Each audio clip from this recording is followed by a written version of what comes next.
Rồi tiếp tục tôi lại nói tới cái chuyện phái gọi là cuộc sống. Thì dĩ nhiên tôi nói với các anh chị về tự nhiên thôi, về tự nhiên thôi. Là ông trời thì có mưa và có nắng, có nóng phải có lạnh, có tốt phải có xấu. Cái đó là cái chuyện hiển nhiên thôi. Nhưng mà vấn đề đạo giáo nó sẽ biến con người ta thành cái phần tốt. Chính vì cái cũng từ cái chỗ mà vấn đề đạo giáo nó lại biến con người ta thành cái phần xấu. Tức là có tốt thì có xấu. Còn cái chuyện phái của tôi á, là có tốt, cũng có tốt và có xấu, nhưng mà nó không có tới mức gọi là tốt quá, mà cũng không có tới mức gọi là xấu quá. Mà hồi đó anh em tôi có một câu nói rất là hay, đó là cái gì cũng vừa thôi, là đủ, là tốt, kể như là chấp nhận được. Chứ cái gì mà nó quá là nó bị ung thư. Cũng giống như các anh chị uống một viên thuốc ngủ đi, thì các anh chị sẽ không chết. Nhưng mà các anh chị uống quá rồi đó, quá nhiều đó, là các anh chị sẽ chết. Vậy đó. Tức là cái gì nó là các anh chị sẽ chết. Vậy đó. Tức là cái gì nó vừa thôi là đủ, là tốt cho cuộc sống, cho bản thân, cho gia đình và cũng như xã hội. Chứ các anh chị đừng nghĩ quá là tốt, quá nó không tốt đâu các anh chị. Cũng giống như sự nghiệp của tôi thôi. Thấy không? Ban đầu tôi mở cái doanh nghiệp thôi là tôi nghĩ như vậy là đủ. Mà cái gì mà quá lên rồi là nó sẽ bị cái gọi là dướng bận, cái thanh danh, gọi là đủ thứ. Như bây giờ thì các anh chị nghĩ tôi bước ra sân chơi quốc tế đi, tôi sẽ đoạt giải Nobel chẳng hạn, Nobel hòa bình đi, Nobel vật lý hoặc là Nobel vũ trụ gì đó. Rồi các anh chị nghĩ cái cuộc sống đó nó còn gọi là tự do được không? Nó sẽ không bao giờ có tự do nữa. Tại vì sao? Tại vì cái lời tôi nói nó có quá nhiều người tin tưởng rồi.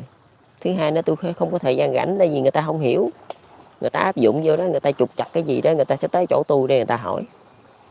Mà nếu mà người ta tới chỗ tôi rồi tôi không trả lời được không, thì cũng phải trả lời thôi. Tức là cái gì vừa thôi là đủ, quá nó bị ung thư là một. Thứ hai nữa, cuộc đời này nó lên lên xuống xuống là nó ăn vô cái số phận của con người. Chứ các anh chị đừng nghĩ các anh chị nghiên cứu, các anh chị bỏ cả đời ra rồi sẽ được thành công, chưa chắc đâu. Nói thiệt, các anh chị nghiên cứu thì nghiên cứu thôi, còn cái chuyện thành công thì phải để ông trời quyết định. Tức là cái số mạng các anh chị có làm được chuyện đó hay không, có nổi tiếng với cái đó hay không. Với như cái ông ngày xưa ông nghiên cứu ra cái công nghệ lai biến gen đó, tôi quên cái tên ông rồi, nhưng mà ông chết rồi cho mãi mấy chục năm sau người ta mới công nhận rằng cái đó là cái bước tiến của nhân loại, cái đó là cái sự thành công của nhân loại. Nhưng mà hồi lúc ông nghiên cứu ra cũng đâu ai biết cái đó là cái gì. Phải không? Tức là cái của mình ở đây là mình làm là cái chuyện làm là làm, còn thành công hay không cứ để cho ông trời quyết định, cứ để cho xã hội tự quyết định. Còn trường phái dung hòa của tôi thì nãy tôi đã nói với các anh chị về căn bản rồi đó, là mình dung hòa tất cả. Còn bây giờ tôi nói về cái vấn đề gọi là cuộc sống đạo đức là trong đạo Phật người ta gọi là buông bỏ đó, hay là buông xả gì đó chẳng hạn, tôi cũng chả biết. Tôi thì không có rành cái vấn đề về đạo giáo không, tức là tôi sống theo cái trường phái của tôi thôi, chứ tôi không có rành mấy cái kia, tại vì tôi không có học mấy cái kia. Tại vì tôi thấy mấy cái kia như vậy là chưa đủ. Ví như kêu người ta buông bỏ đi, thì sẽ có một số người ta làm được các anh chị, sẽ có một số người ta làm không được. Với lại mình không thể nào bắt cái xã hội đi tu được. Mình làm cái chuyện đó mình gọi nói chung là ông Phật tổ cũng không muốn cái chuyện đó đâu. Không, với Việt Nam này người ta tổ chức nhiều cái buổi thuyết đạo đi, nhiều buổi thuyết đạo, không phải là đạo Phật không đâu nha, đạo Thiên Chúa, đạo Tin Lành đủ kiểu hết trơn, để kêu gọi con người ta tu hiền. Nhưng mà rốt cuộc rồi người ta cũng đâu có tu hiền, cũng có nhiều người khác người ta cũng đâu có tu hiền. Tức là mình làm cái gì mình phải dung hòa với xã hội, mình không thể nào bắt xã hội đi theo được, mà mình phải coi rằng xã hội hiện tại là nó phân cực ở cái chỗ nào, nó phân ra bao nhiêu cực, và cái cực nào nó đã tốt rồi thì mình cứ để nguyên, còn cực nào mà nó hơi xấu, nó hơi hỗn độn chút đó thì mình chỉnh lại. Đó, cái trường phái dung hòa nó nằm chỗ đó, chứ không phải mình cứ đi thiết đạo ầm đó. Mỗi một cái buổi thiết đạo đó, một cái buổi như Du Lan báo hiếu vừa rồi đó, là biết bao nhiêu triệu con người ta đi đến. Nhưng mà tôi thử hỏi với các anh chị, đã bao nhiêu người ta ngộ đạo? Hầu như là chỉ ào ào như đi chợ vậy rồi. Phải không? Mà nếu như đi chợ như vậy thì cần gì phải tổ chức mấy cái buổi cho lộng lẫy cho quy nga tráng lệ để làm gì? Ông Phật tổ ông đâu cần chuyện đó đâu. Ngày xưa ông tu ông ngồi dưới gốc cây, ông không cần ai đi theo ông luôn. Hồi lúc mà ông tu có rất là nhiều người đi tu, phải không? Nhưng mà ông không đi theo ai hết, ông tu theo cái cách của ông. Thì cũng giống như tôi bây giờ thì tôi cũng tu theo cái cách của tôi cũng không đi theo ông luôn. Tôi cũng đâu đi theo ông Phật Thích Ca, tôi cũng đâu đi theo ông Chúa Giêsu. Tôi đâu có đóng mình lên trên cây thánh giá đâu. Không, tôi càng không phải như ông tiên tri Mohammed, tôi không có tiên tri bất kỳ cái gì hết. Tôi đây sống thực tế, rõ ràng đàng hoàng, tôi dấn thân vô và chấp nhận và giải quyết khó khăn vậy thôi. Tức là mình phải nhìn nhận xã hội nó đang ở cái hướng nào, rồi mình dung hòa với cái đó, chứ không phải là mình thấy người ta như vậy rồi đó, mình bẻ người ta lại, mình lái người ta lại, mình đưa đạo Phật lên hay đưa đạo Thiên Chúa lên để cho người ta gọi là sống, gọi là theo đạo đi, rồi sống có đạo đức đi. Nó không phải như vậy, nó không chính xác, và như vậy nó nhiều khi nó lại phản tác dụng. Nhiều khi các anh chị đưa những người khác, giống như nãy tôi nói các anh chị rồi đó, nó phân cực ra ngay trong một gia đình luôn chứ không nói gì sai chứ. Giống như thằng anh nó tốt quá, thằng em nó xấu đê tiện giống vậy đó. Cái đó là cái dở của đạo giáo nha các anh chị. Mà các anh chị phải phân rõ cái vấn đề đó ra, chứ các anh chị không thể nào mà nhập nhằn với cái vấn đề đó được. Phải không? Mình phải dung hòa, mình phải làm cho rõ ràng nó ra. Còn đạo giáo phải không, là nó chỉ đưa được một số người đến cái ngưỡng gọi là cái ngưỡng gọi là tốt, chứ người ta gọi là cái ngưỡng đắc đạo đó. Còn một số người còn lại sẽ trở thành xấu đó, vô tình là họ sẽ là tạo ra hai cực. Còn mình ở đây mình dùng cái trường phái này, tức là trường phái đạo giáo vẫn còn, chứ không phải là không còn. Nhưng mà mình dùng cái trường phái này, cái trường phái của tôi nè, để mà bình ổn lại, để mà sắp xếp ổn định lại cái phần mà đang hỗn độn bên kia.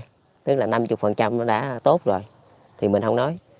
Mình dùng cái này nè để mà sắp xếp lại 50% đang hỗn độn bên kia, chứ mình không thể nào dùng đạo giáo được. Đạo giáo chỉ kéo được cái 50% thôi, phải không? Và tiếp tới là mình dùng cái sự rạch ròi, cái sự rõ ràng phân chia lợi ích trách nhiệm để mà mình ổn định lại cái 50% bên kia, kể như xong. Ở đây là tôi nói cái chuyện này là cái chuyện lý thuyết, cái chuyện lý tưởng, chứ tôi không có nói cái chuyện cá nhân nghe các anh chị. Tôi không phải tôi đem chuyện cá nhân ra đây mà tôi nói đâu, tức là cái chuyện mà tôi nhìn thấy cuộc đời sao, xã hội sao, tôi nói vậy thôi, chứ tôi đâu rảnh là tôi đem chuyện cá nhân ra tôi nói hoài. Thì các anh chị cứ an tâm chuyện đó. Rồi mình lại tiếp tục, tức là những cái buổi thuyết đạo của các anh chị là vô hình chung là các anh chị chỉ nêu cao cái tấm gương gọi là tấm gương đạo đức. Cái đó nó không sai các anh chị, nhưng mà làm như vậy thì tôi nói các anh chị, nó sẽ rất là dễ dàng phân cực là một. Thứ hai nữa, nó hào nhoáng thôi nhưng mà nó sẽ không có nhiều tác dụng. Nhiều người ta lại không theo được cái trường phái đó, thì các anh chị nghĩ người ta kêu người ta đi tu hết trơn, làm sao người ta tu được? Ít lắm, ít người đi tu lắm. Mà các anh chị phải đưa thêm một cái trường phái, gọi là thêm cái sự rạch ròi nữa, thêm cái sự rõ ràng nữa.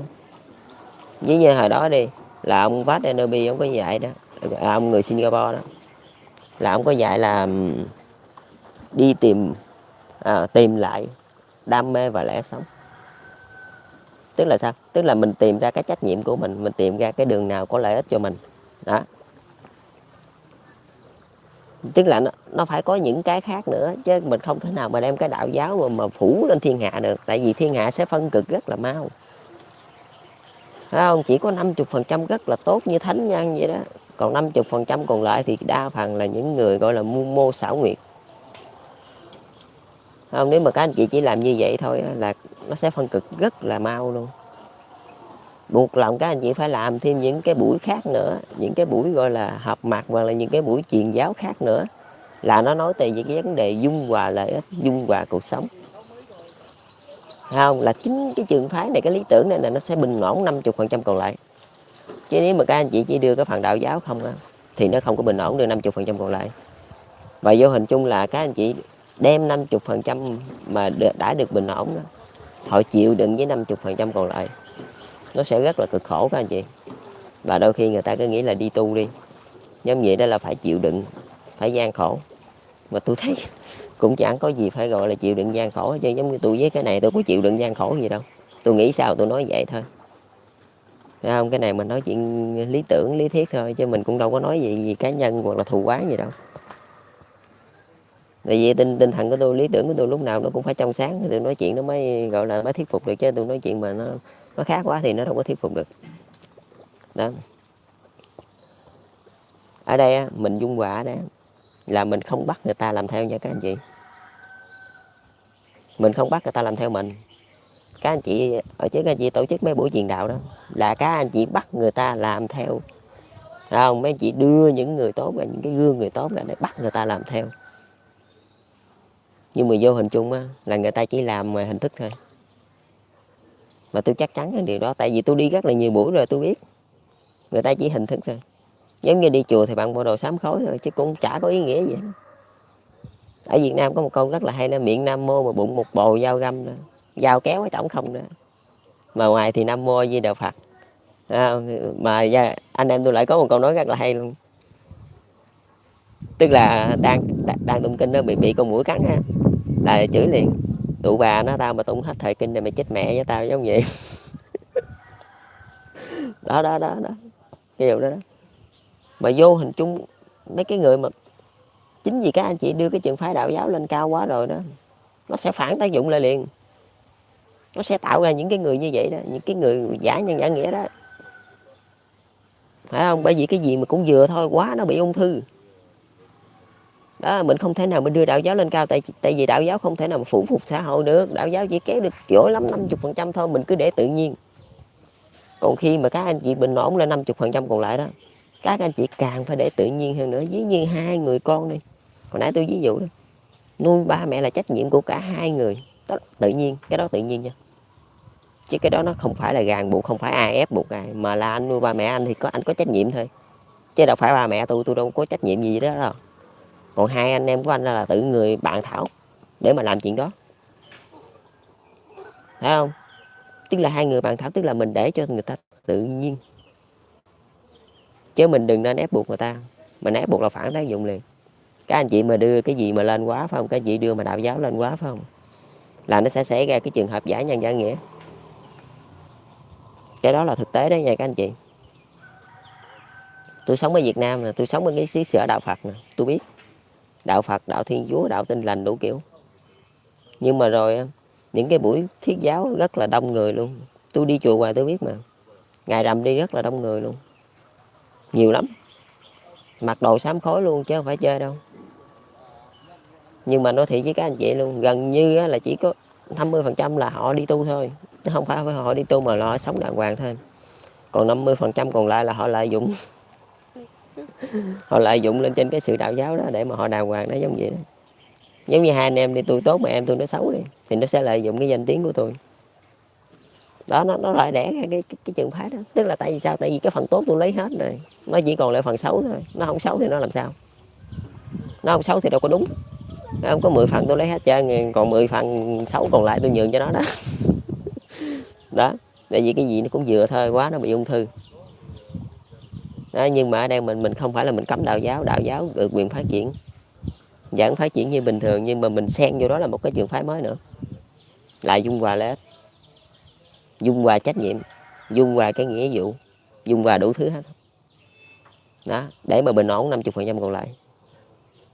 Tức là anh đọc gì, anh đọc ác gì tôi không cần biết, nhưng mà cái trách nhiệm của anh, cái nghĩa vụ của anh phải làm. Mà một khi mà người ta làm cái chuyện đó đó, với bây giờ đi, tôi với em tôi đi, mình giả sử đi là nuôi ba mẹ đi, nếu mà tôi nuôi không mà nó không nuôi thì nó đâu có còn trách nhiệm gì nữa, nó sẽ bỏ phế luôn. Cũng vậy như là nói chút xíu cho hết, cũng vậy như là nó bỏ phế luôn, rồi nó đâu có nghĩ tới chuyện trách nhiệm gì nữa. Mà một khi nó đã bỏ phế cái nghĩa vụ quan trọng với cuộc đời của nó rồi, thì ra ngoài đường đó các anh chị nghĩ làm sao? Ba mẹ nó còn không nuôi kìa, còn xã hội nó coi ra gì, những người dân đó nó coi ra gì, nó sẵn sàng ra tay mà nó không có cần suy nghĩ luôn, phải không? Chính vì mình kéo người ta là mình kéo vào cái phần đó đó, cái phần dung hòa lợi ích đó đó, dung hòa cái trách nhiệm đó đó.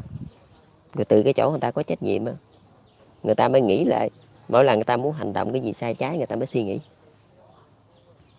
phải không? Chứ còn các anh chị mà kêu người ta tu không, phải không, là không được đâu. Tức là còn 50% còn lại nó rất là hỗn độn. Ở Việt Nam các anh chị thấy cũng vậy đó, chỉ được có 50%, 50% là tôi đánh giá hơi cao rồi đó các anh chị. Chứ nếu mà tôi đoán không lầm luôn á, chỉ tương đối thôi, là từ 30 tới 40% thôi là những người đàng hoàng, những người có thể gọi là xếp vô trong cái danh mục gọi là đàng hoàng đó. Còn đa phần phải không là 60-70% phải không, là đa phần là không có đàng hoàng.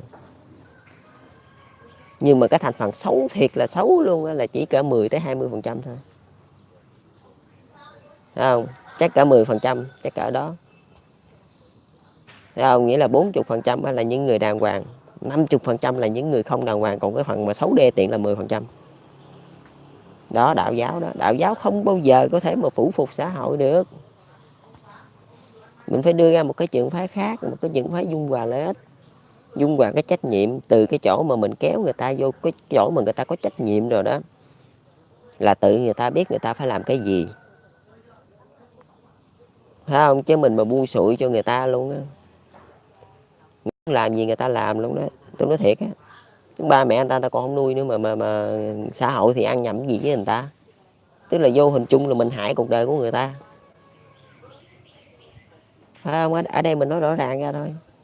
Tôi này ở đây là tôi nói chuyện ở đây chắc là ba tôi cũng tự ái lắm. Tại vì cái chuyện này nó xem với cuộc đời của ổng, nhưng mà này không phải, này không phải tôi nói ổng, mà là nhiều trường hợp khác, nhiều gia đình khác cũng như vậy. Chỉ có 1-2 người tốt thôi, còn phần còn lại nó rất là xấu, mà nó gọi là đê tiện luôn đó, thấy không? Bởi vì bây giờ mình mới đưa ra cái trường phái này để mà kéo mọi người có trách nhiệm. Mà một khi người ta có trách nhiệm rồi là tự người ta có cái nghĩa vụ, người ta có cái suy nghĩ khác. Chứ nếu mà các anh chị mà buông sụi cho người ta giống như tao làm hết rồi mày khỏi cần làm luôn, là người ta không có trách nhiệm á, là người ta không cần phải suy nghĩ nữa, phải không? Mà một khi người ta làm chuyện sai trái, tại vì người ta đã không có trách nhiệm rồi, người ta đâu có cần quan tâm nữa. Tức là tôi thích đứa này thì tôi để, còn không thích mơ sai đàn em đi giết nó. Tại vì sao? Tại vì tôi không cần phải có trách nhiệm với điều đó, phải không? Xong về nhà kêu ba tôi hoặc anh tôi nó giải quyết. Đó cái phần đó. Nghĩa là các anh chị không có tạo cho người ta một cái gọi là có trách nhiệm. Mà một khi mà người ta có trách nhiệm, có nghĩa vụ rồi đó, thì người ta mới suy nghĩ tới cái chuyện người ta làm. Chứ các anh chị làm hết rồi, người ta sống người ta đâu có trách nhiệm trên bông gì nữa đâu. Người ta thoải mái quá rồi, người ta làm cứ sai đi, vì cuộc đời cho phép. Cứ sai đi, vì nhà anh tao nó sửa, một ba tao nó lo hết trơn, nhậm gì. Chơi đi, ba tao làm chủ tịch nước mà nhậm gì. Đó. Vậy đó, chơi đi, ba tao làm thủ tướng đó, ba tao là ông Nguyễn Xuân Phúc đó, ông lo hết trơn. Cái gì ba tao ra tao đập đầu 1-2 đứa, đâu có chết đứa nè. Cho dù nó có chết tao cũng đâu đi tù. Đó, cái đó là cái dở của đạo giáo, nó sẽ mang tới cái chuyện đó. Tức là nó đưa những người khác rất là tốt, và vô hình chung đó là những người, chứ gì có những người tốt họ làm hết rồi, những người kia họ mới vô trách nhiệm, họ mới vô tâm. Mà mỗi khi họ vô trách nhiệm, họ vô tâm rồi là họ đâu có cần suy nghĩ cái gì nữa, họ thoải mái luôn. Chứ gì họ làm họ đâu có sợ gì đâu, là tại vì sao? Tại vì họ không có trách nhiệm đâu. Ngay cả cái cuộc đời họ còn không có trách nhiệm nữa, thì làm sao họ lại có trách nhiệm với cái hành động của họ, phải không? Họ dựa trên cái bóng người khác, hoặc giả họ dựa trên cái sự lao động của người khác, họ không có trách nhiệm với cuộc đời của họ, thì họ ra tay với ai đó họ cũng đâu có trách nhiệm đâu, họ đâu có nghĩ tới cái hậu quả gì đâu. Đó, mà đạo giáo nó sẽ mang tới cái chuyện đó nha. Một khi các anh chị đưa đạo giáo lên cao là sẽ bị cái chuyện đó. Rồi thì tôi nói tới đây thôi. Tôi nói nhiều mà công mấy cha mấy chú lại tự ái nữa. Cái này là tôi nói thực tế nha, chứ tôi không nói dốc, tôi không có bịa đặt, tôi không có bôi xấu ai hết trơn, mà là cái chuyện thực tế tôi nói ra để cho mọi người đó, mọi quốc gia rút kinh nghiệm. Đưa đạo giáo lên cao không có tốt đâu, nói thiệt, nó sẽ phản tác dụng lại. Có những người rất tốt và có những người cực kỳ xấu. Vì vậy mình nên dung hòa thôi. Tức là đạo giáo vẫn phát triển ở cái mức độ gọi là tự nhiên, ở cái mức độ gọi là tự nhiên thôi, phải không? Rồi sau đó mình mới đưa ra cái trường phái dung hòa để mình kéo con người ta có trách nhiệm. Mà khi người ta có trách nhiệm rồi, người ta mới suy nghĩ tới chuyện đó. Cái chuyện mà người ta đã làm đó, chuyện người ta đã làm nè, đang làm và sắp làm. Khi mà người ta có trách nhiệm người ta mới suy nghĩ. Chứ người ta không có trách nhiệm rồi, người ta là không cần phải suy nghĩ nữa. Làm đúng làm sai không cần biết. Tại vì sao? Tại vì người ta không bao giờ có trách nhiệm với cái chuyện người ta đã làm. Ta đâu có trách nhiệm gì đâu, ta đâu có suy nghĩ gì đâu. Thậm chí cái cuộc sống của người ta là vẫn sống trên uy tín của người khác. Thì các anh chị nghĩ sao mà người ta có trách nhiệm được? Đạo giáo sẽ mang tới cái vấn đề đó. Tức là đạo giáo vô hình chung là kéo những người tốt họ rất là tốt, và đẩy những người mà xấu, đáng lẽ ban đầu họ không có xấu lắm, không có xấu tới gì đâu. Chính vì có những người quá tốt nên đẩy họ ra. Tức là có 10 phần tốt các anh chị làm hết rồi, các anh chị dục lại cho họ 10 phần xấu đó. Tôi nói thiệt, các anh chị không tin các anh chị đi kiểm chứng đi, các anh chị đi điều tra mà không phải gì tôi cụi. Tôi nói thiệt, tôi đi đường đời tôi đi nhiều là tôi biết như vậy. Tôi nhìn thấy tôi biết mà. Thì chào các anh chị, chúc các anh chị thành công. Các anh chị có thể xem đây là một cái video clip đạo giáo cũng được, thì gọi là cái gì đó tùy các anh chị thôi. Chúc anh chị thành công.